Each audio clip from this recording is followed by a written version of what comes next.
Salut à tous, on se retrouve pour une nouvelle vidéo de conception de système aquaponique. Aujourd'hui, on va regarder ensemble le projet que je suis en train de réaliser, c'est-à-dire construire un système aquaponique en dur pour pouvoir élever correctement de la truite et évidemment faire pousser des végétaux. C'est la première version de ce design, donc évidemment il contient des erreurs. Avec vos retours et les améliorations que je vais y apporter, je pense que j'arriverai à avoir quelque chose de satisfaisant. En tout cas, on va voir tout ça en images. Alors j'ai commencé l'aquaponie en 2016, il n'y avait aucun livre en français disponible sur le marché. J'ai depuis bâti plusieurs systèmes, en serre et à l'extérieur. Mais c'est vrai que apprendre l'aquaponie, c'est beaucoup d'informations à acquérir. Et jusque-là, je ne m'étais pas penché sur l'élevage de poissons. Je m'étais concentré sur la chimie, sur les végétaux, sur la construction de systèmes, mais je ne mangeais pas mes poissons. Ils faisaient leur part du job dans le système aquaponique, mais je ne les mangeais pas. J'ai reçu en cette fin d'année un petit mail de François Petitet-Gosniak, qui a écrit le livre Aquaponie, le guide de référence, chez Rustica. Il me semble d'ailleurs que c'était le premier livre en français. Évidemment, à l'époque, je l'avais acheté. Et il me disait dans ce mail que je ratais probablement une des parties importantes de l'aquaponie, à savoir la production de protéines animales dans un système résilient. C'est pas faux.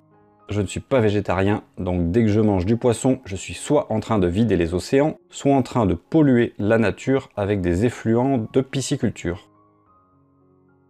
Donc maintenant que je maîtrise mieux le sujet de l'aquaponie qu'il y a 3 ans, j'ai décidé de me lancer dans la conception d'un nouveau système que je vais vous présenter tout de suite. Alors, dans cette nouvelle conception, je vais essayer de faire rentrer plein de bonnes idées. Une des grosses contraintes avec la truite, c'est de maintenir une température entre, on va dire, 2 degrés et 26 degrés maximum. Donc c'est un vrai challenge l'été pour que la température de l'eau ne s'élève pas trop, surtout si on ne veut pas utiliser de blocs froids, donc de refroidisseurs d'eau. J'ai donc essayé de positionner les poissons dans un endroit où le soleil ne viendrait pas trop les titiller, tout en essayant de préserver des zones de soleil pour les plantes. Évidemment, c'est toujours un compromis. Le deuxième point que je veux éviter, c'est l'utilisation de plastique, ou en tout cas le moins possible. Dans les précédents systèmes, j'avais des QVBC, cette fois, ça sera de la maçonnerie en dur. Donc vous voyez à peu près le positionnement, c'est plein sud, la maison à droite, je vais laisser un petit couloir pour le passage et l'accès aux poissons. À gauche, le terrain monte légèrement d'une vingtaine de centimètres, ça va m'aider pour surélever les bacs de culture et y accéder. Et ensuite, il y a un petit talus et une haie pleine ouest qui protégera nos poissons du soleil. Alors, on va se faire un petit slow motion pour décomposer le mouvement et voir ma première proposition de conception. C'est donc un bac en dur, en béton, avec au fond une semelle. La profondeur des bacs est de 70 cm, la longueur est d'environ 5 mètres et la largeur de 1,60 m. Pour commencer, je vais faire 2 bacs pour les poissons, donc on a dit c'est de la truite. Pourquoi 2? Parce qu'on ne peut pas mixer gros poissons et petits poissons, sinon les gros mangent les petits. Alors je ne sais pas encore si, comme dans le design, je vais mettre une plaque de plexi au milieu ou si je referai une paroi. Pour l'instant, j'ai pas les idées claires. En tout cas, il y a 2 bacs bien séparés, un pour les petits, un pour les gros. Donc j'imagine que les petits, on pourrait acheter des alevins aux alentours de 5 grammes, les monter jusqu'à 30, et de l'autre côté, les passer de 30 grammes à la truite portion, c'est-à-dire 250 à 300 grammes. Je ne sais pas si c'est vraiment encore réaliste, parce que j'ai pas encore trop en tête le timing de grossissement, donc je ne sais pas si on peut faire une rotation aussi simple que ça. La truite est une diva, donc il va falloir avoir une eau d'une qualité irréprochable. Le bac suivant, c'est donc de la filtration mécanique pour retenir tous les solides en suspension. Ensuite, on aura un filtre biologique où seront présents une quantité importante de bactéries nécessaires au cycle de l'azote. Ensuite, on aura un puisard avec la pompe, le puisard étant l'élément le plus bas du système. Depuis que j'en ai mis un sur mon premier système en extérieur, je ne peux plus m'en passer, c'est vraiment trop pratique. Donc là, on a à ce moment-là la partie piscicole, c'est-à-dire que si la pompe ramenait l'eau du puisard jusqu'au poisson, on serait en pisciculture. Sauf que nous, on est en aquaponie, donc on va rajouter la partie horticole. Alors, si je positionne le sol, on voit que j'ai enterré le bac d'une dizaine de centimètres. On va essayer de gagner de l'énergie et donc de tempérer l'eau. Le pourtour de la maçonnerie fait déjà 20 cm, donc des moellons standards. On va rajouter un isolant de 10 cm de plus. Donc vous vous rappelez, le combat, c'est de minimiser la variation de température de l'eau. Je mettrai ensuite probablement autour du bardage en bois pour faire un peu joli, mais ça c'est pas très compliqué. Donc pour venir poser nos éléments de culture hydroponique, je rajoute des tablettes en maçonnerie. Ça cache un petit peu encore la lumière pour préserver la température de l'eau, mais aussi pour préserver les bactéries qui sont dans le filtre biologique. Et au-dessus de ces tablettes en maçonnerie, je vais rajouter 2 L. Le premier avec des billes d'argile, mais qui sera à un niveau d'eau constant. Il n'y aura pas de siphon, ni de siphon cloche, ni de siphon U. L'avantage des billes d'argile, c'est que ça va encore grossir le filtre biologique. Il n'y en a jamais trop.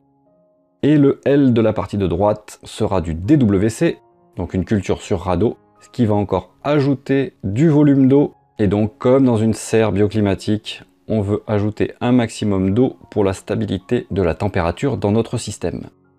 Évidemment, on va faire pousser nos légumes dessus. Donc si on regarde un peu la circulation de l'eau, elle part du puisard, remonte dans le lit de culture en billes d'argile, se déverse ensuite dans la culture flottante, l'eau retombe chez les poissons, les petits poissons, les gros poissons, puis vers le filtre mécanique, puis vers le filtre biologique, et retourne dans le puisard. On va ensuite protéger tout ça pour la lumière, pour la chaleur et pour la sécurité des enfants. Et je n'ai pas représenté sur ce schéma la couverture au-dessus des poissons qui sera sûrement transparente pour avoir un effet de serre l'hiver, qu'on couvrira sûrement un peu plus l'été. Devant le système plein sud, j'ai rajouté un panneau solaire de 160 watts, donc on va essayer de minimiser la consommation d'énergie. La pompe devrait faire entre 20 et 30 watts, il y aura peut-être entre 10 et 15 watts de bulleurs. Les bulleurs seront chez les poissons, sûrement sous les radeaux, et un petit peu dans le filtre biologique. L'avantage de ce système aussi, c'est que je pourrais très rapidement, avec un petit peu de tuyau, passer en aquaponie découplée, c'est-à-dire le système piscicole qui tourne avec une pompe et le système horticole qui tourne avec une autre pompe, et évidemment de temps en temps les recoupler pour les échanges de nutriments. Enfin bref, je trouve qu'il y a plein d'avantages à ce système. Les éléments où je n'ai pas encore de réponse, c'est le passage de l'eau entre les billes d'argile et les radeaux. J'avais déjà essayé ça dans la serre, ça se colmatait assez vite. Donc si vous avez des idées, n'hésitez pas. Il manque sûrement des vannes un petit peu de partout, donc quand l'eau passe d'un compartiment à l'autre, je pense qu'il faut des vannes, ça permet de faire de la maintenance très facilement. Il n'y a pas non plus sur ce schéma une espèce de mini-serre bioclimatique, mais juste pour les poissons et les plantes, il n'y a pas de passage pour l'homme. Comme le met d'ailleurs François Petitet-Gosniak dans ses systèmes, il les recouvre, donc en gros il fait une serre bioclimatique, c'est-à-dire une serre dans laquelle on va piéger l'énergie dans l'eau et profiter de l'effet de serre.